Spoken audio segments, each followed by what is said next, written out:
Saudara-saudara yang dikasihi Tuhan Yesus Kristus, renungan harian Rabu 11 Agustus 2021 dalam kitab Yesaya pasal 64 ayat 6. Ungkapan seorang filosof Stoa Romawi Cicero, pengalaman adalah guru yang terbaik.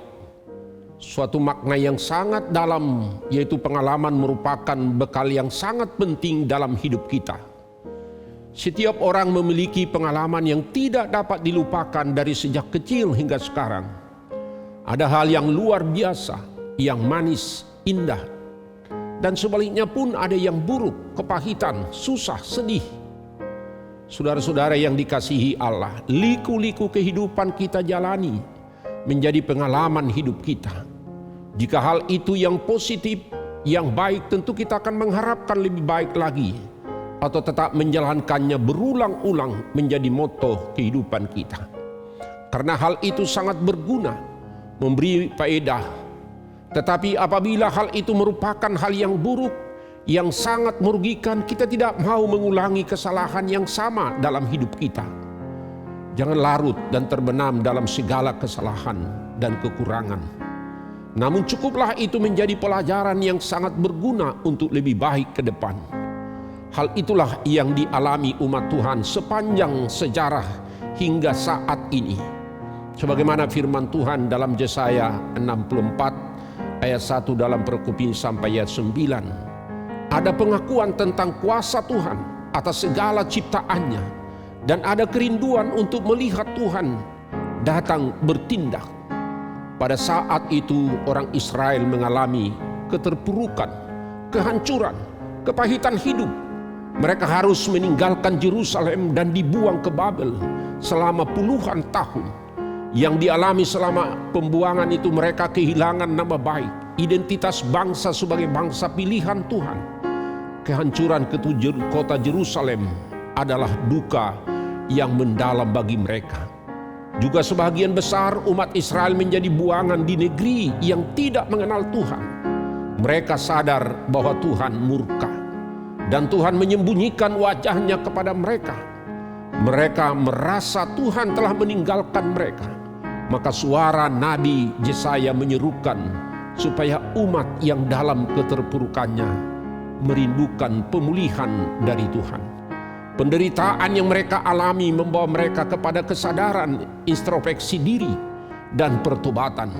Mereka mengakui diri sebagai orang berdosa yang najis, dan segala kesalehan seperti kain kotor, dan layu seperti daun, dan lenyap oleh karena kejahatan mereka lakukan.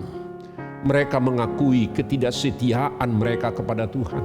Mereka berdosa, najis karena sudah menyembah dewa-dewi lain.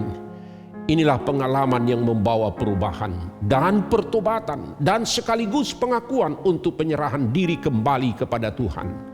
Sebagaimana di dalam ayat 8 dikatakan, Engkaulah Bapa kami, kami tanah liat, dan Engkaulah yang membentuk kami, dan kami sekalian adalah buatan tanganmu. Memperbaiki masa lalu menuju kepada masa depan yang lebih baik adalah kembali ke jalan yang benar. Demikian pengharapan kita akan hal yang kita alami.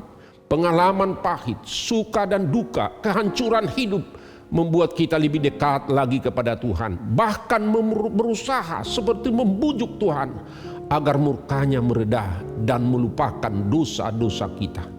Tuhan yang mempunyai kuasa memulihkan kita, umatnya, karena kita adalah buatan tangannya, ciptaannya.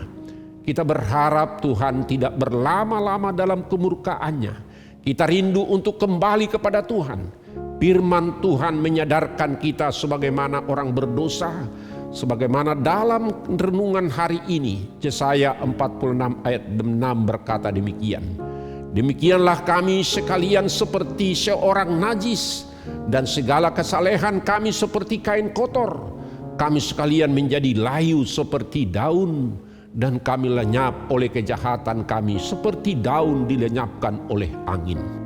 Sebagaimana Nabi Yesaya mewakili umat menyampaikan permohonan ini kepada Tuhan. Mereka menanti Tuhan bertindak dan memulihkan keadaan bangsa itu. Kita pun seperti yang kita alami hal ini, kita bermohon dan kita berdoa, menantikan Tuhan bertindak untuk memulihkan dunia ini, memulihkan bangsa kita dan hidup kita dari semua pergumulan yang kita alami sekarang ini.